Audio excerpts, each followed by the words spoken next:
Hello world, from whichever time zone you're catching me from, my name is MD90. Welcome to my YouTube channel. If you're not subscribed to the channel, make sure you hit that subscribe button, turn on the bell notification to all so that you do not miss the uploads that come up. And the easiest way for you to navigate the channel is to head to the playlist. You'll find videos curated for you based on your interest. So if you're interested in the Kutika podcast, you'll find a playlist for that. For news and trends, there's a playlist for that. Exclusive with MD90, a bunch of playlists that are created based on your interest. So the easiest way to navigate the channel is head straight to the playlist and you'll find what you're here for. Consider becoming a member of the channel.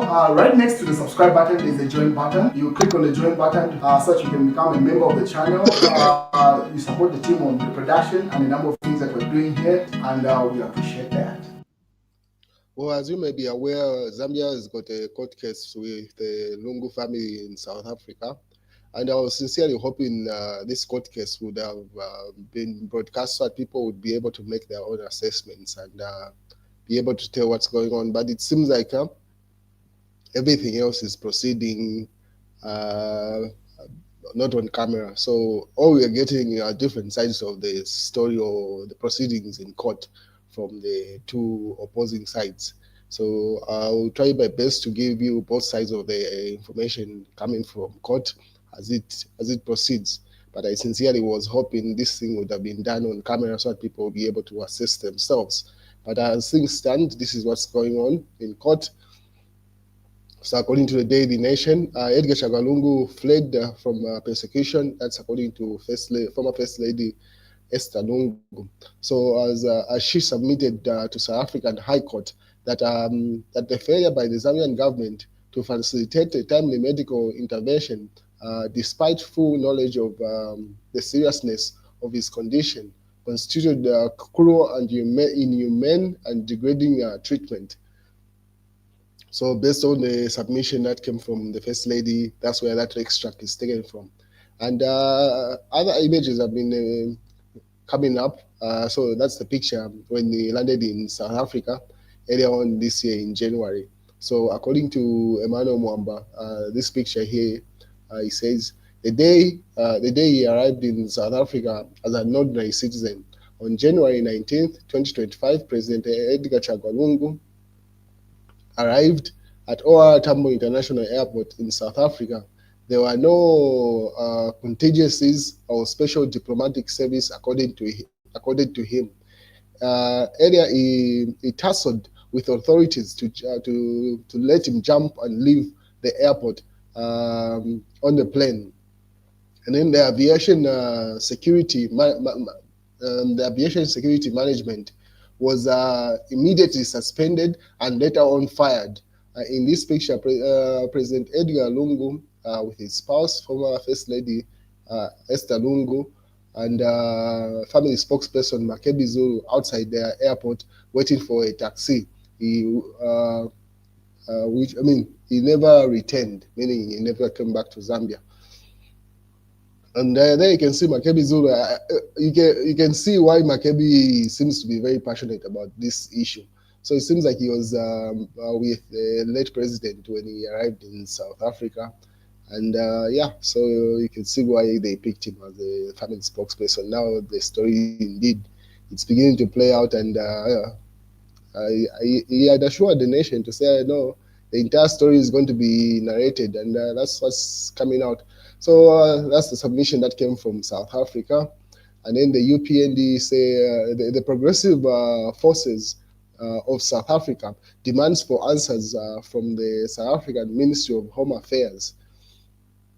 So according to the UPND, there is that group that is calling itself Progressive Forces of South Africa, that wrote a letter which they published on their platform, and that's a letter where they're demanding the movement of the late President Edgar Chagwa into their country. And then they say they quoted the passport number there, a diplomatic passport, but then again they also mentioned a Zimbabwean passport. Anyway, just a lot of stuff is mentioned in that letter. The authenticity of it, no one knows, but anyway, it's been quoted by the UPND there, you can see. And then the Patriotic Front also go on to say, Zambian based in South Africa joins Edgar Chagwa case, demands that the remains be repatriated to repatriated, and President Hichilema should attend the funeral burial program. So it seems like another group of, or in fact, an individual has applied to join the case. I don't know if that has been allowed or it's possible, but yeah. So that the body be moved to Zambia. So those are the different sides I talked about. I was telling you about to say each side is presenting their narrative. This thing would have been just better, just be on camera. So let it be televised, people make their assessments. This stuff of us hearing information from different sides of the aisle, each one of them is going to peddle their own narrative or propaganda. So I don't see it helping, honestly. If there is a way they can make it just be televised, that would be the most ideal situation. And then part of what former First Lady presented, so evidence speaks louder than denial. The benefits were not suspended, they were revoked. So Pretoria, 11th July 2025, evidence has emerged directly contradicting the Zambian government's claim that the late President Edgar Chagwa Lungu benefits were merely suspended. Mrs. Esther Lungu, widow to late President, being referred to here as respondent number one, has filed a powerful response in Gauteng High Court, Pretoria, where the Zambian government is seeking to block the burial of a former head of state in South Africa.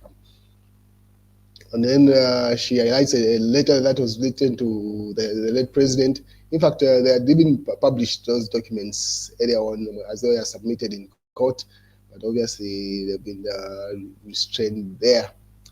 Anyway, as this court case proceeds, what is no bail for Faith Musonda, as the famous journalist is now charged with non-bailable offense of espionage.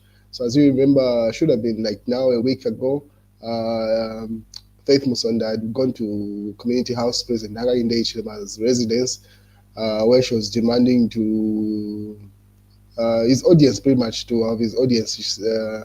But whatever she did there has been categorized as espionage, and that's what she's been charged with. So that's a non-bailable offense. And she's likely to appear before court. Aside from already pending court cases, that one is one of them that has come up. She's been charged actually with 2 counts, espionage and something else. So it hasn't just been highlighted here. So that's the situation going on with Faith Musonda. And the court case in South Africa proceeds. So probably we're just going to hear the verdict at this point. I'll try to keep you updated as much as information seeps out of what's going on in South Africa. But from the look of things, it's likely to be closed doors, and only a verdict is going to be made public at this stage. So far, the former First Lady submitted that, and that's where things stand.